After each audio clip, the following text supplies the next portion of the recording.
Before the judge can finish reading the verdict, Marine Le Pen, handbag dangling from her arm, sweeps out of the room. A dramatic exit befitting a political earthquake. Hours later, a nation and indeed a continent find themselves grappling with an unprecedented judicial ruling. France's far-right leader, the front-runner for the 2027 presidential election, has been barred from seeking office for 5 years.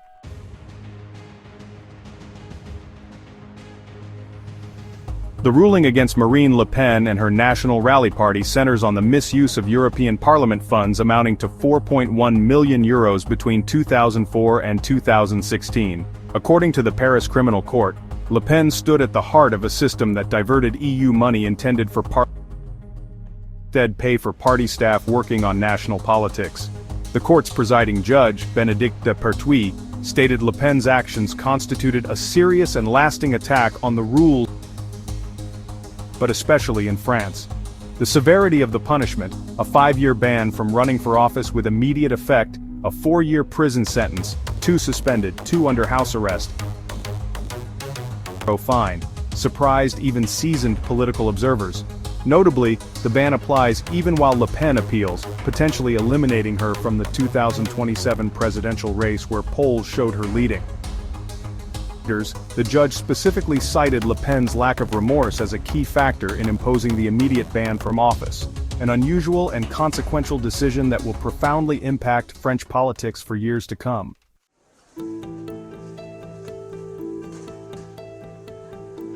To understand why this verdict represents more than just another corruption case, we need to examine France's unique political terrain. President Emmanuel Macron's centrist government has struggled with minority status since the parliamentary elections, requiring support from various factions to pass legislation. Le Pen's National Rally Party has capitalized on this instability, positioning itself as the alternative to what it portrays as a failing establishment. According to recent polling before the verdict, Le Pen was positioned to receive between 34 to 37% of the first-round vote in 2027, significantly ahead of any rivals. After years of what political analysts call detoxification, softening the party's image from its more extreme roots under her father Jean-Marie Le Pen, she had successfully expanded her appeal beyond the traditional far-right base. The absence of Le Pen creates a vacuum at a time when French politics has become increasingly fragmented.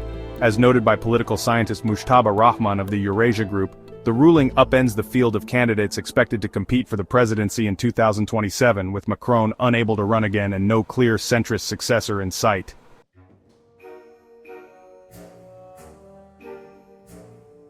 What's particularly intriguing about this case is how it fits into a broader pattern emerging across Western democracies, a growing tension between judicial systems and populist movements. The Le Pen verdict comes amid a series of legal challenges to right-wing figures across Europe and the United States, raising questions about institutional resistance to anti-establishment politics. Donald Trump's administration immediately drew parallels to its own legal battles.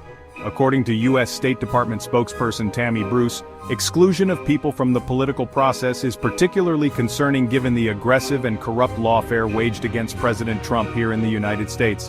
Similar comments came from billionaire Elon Musk, who claimed on social media, when the radical left can't win via democratic vote, they abuse the legal system to jail their opponents. Yet this framing oversimplifies a complex reality.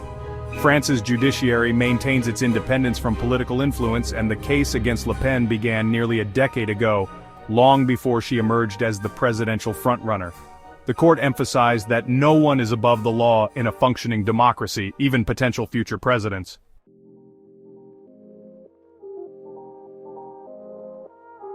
The timing of this verdict is particularly significant given recent electoral gains by far-right parties across Europe. In Austria, the Freedom Party recently secured the highest percentage in the country's history. In Germany, the Alternative für Deutschland came in second in recent European Parliament elections. In Italy, Giorgia Meloni's Brothers of Italy holds power. This pan-European far-right movement has been steadily evolving, particularly in its relationship with Russia. Research from the London School of Economics shows that Russia's invasion of Ukraine triggered a significant shift among Europe's far-right parties in their approach to Vladimir Putin. Parties that once openly supported the Russian president have been forced to recalibrate their positions, creating new ideological fault lines. Marine Le Pen herself exemplifies this evolution. Her party previously accepted loans from Russian banks and she maintained friendly relations with Putin. Following the Ukraine invasion, she moderated her stance while still opposing certain sanctions against Russia. This balancing act reflects the complex position many far-right parties now find themselves in, attempting to maintain nationalist credentials while navigating international alliances.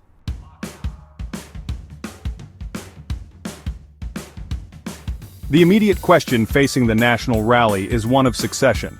The natural heir apparent is 29-year-old Jordan Bardella, the party's current president, who has been carefully groomed by Le Pen in recent years. Bardella has called the verdict a democratic scandal and mobilized supporters through an online petition claiming a dictatorship of judges. Yet according to political analysts from multiple European think tanks, Bardella faces significant challenges. Despite his growing popularity, particularly among younger voters, he lacks Le Pen's decades of experience and name recognition. As PBS News reports, he had been preparing himself to become her prime minister. Not president, and even party insiders recognize that he is not yet ready. Three possible scenarios now emerge. First, Bardella successfully steps into Le Pen's role, potentially bringing fresh appeal to younger voters. Second, Le Pen's judicial appeal succeeds in time for 2027, allowing her to run as initially planned. Third, and perhaps most disruptively, Le Pen's absence creates internal party division that fragments the far-right vote.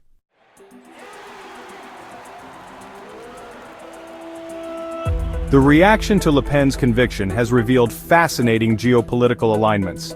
Hungary's Prime Minister Viktor Orbán immediately posted "Je suis marine" on social media, while Italian Deputy Prime Minister Matteo Salvini described the ruling as a declaration of war by Brussels against nationalist movements. Even more telling was the response from the Kremlin. As reported by CNN, Russian government spokesperson Dmitry Peskov claimed European capitals are trampling on democratic norms, positioning Russia as a defender of electoral freedom, a striking inversion of traditional Western criticisms of Russian democracy. These reactions underscore a key insight. Far-right parties across Europe have increasingly positioned themselves as defenders of sovereignty against what they characterize as unelected European bureaucrats and judges. The Le Pen verdict plays directly into this narrative, potentially strengthening far-right solidarity across national boundaries despite their recent differences over the Russia-Ukraine conflict.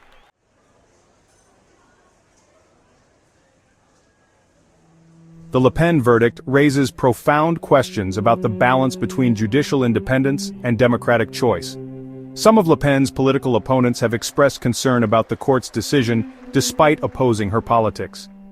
Far-left leader Jean-Luc Mélenchon stated, "The choice to dismiss an elected official should only belong to the people," while conservative Laurent Wauquiez said the verdict placed a very heavy weight on our democracy.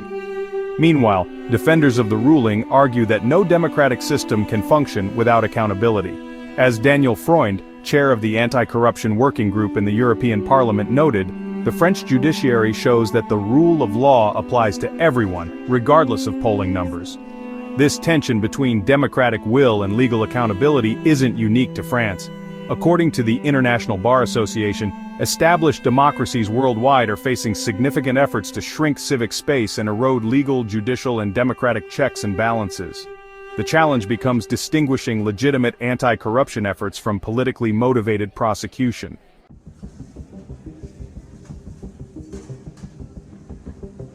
As we've seen today, the Le Pen verdict represents far more than a single politician's legal troubles. It's a stress test for Western democratic systems grappling with populist movements, revealing tension points between judicial independence and electoral choice.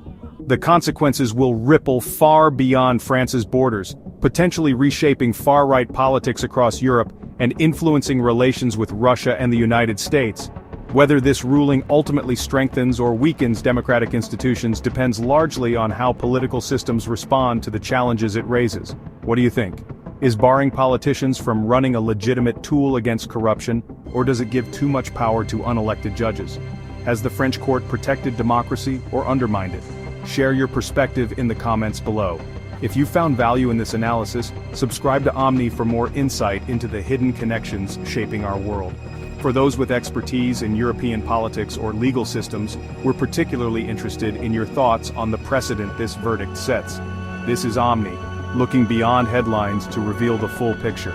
For those familiar with Europe's political systems, how does the French approach to political ineligibility compare to other European countries, and what safeguards exist to prevent judicial overreach in political cases?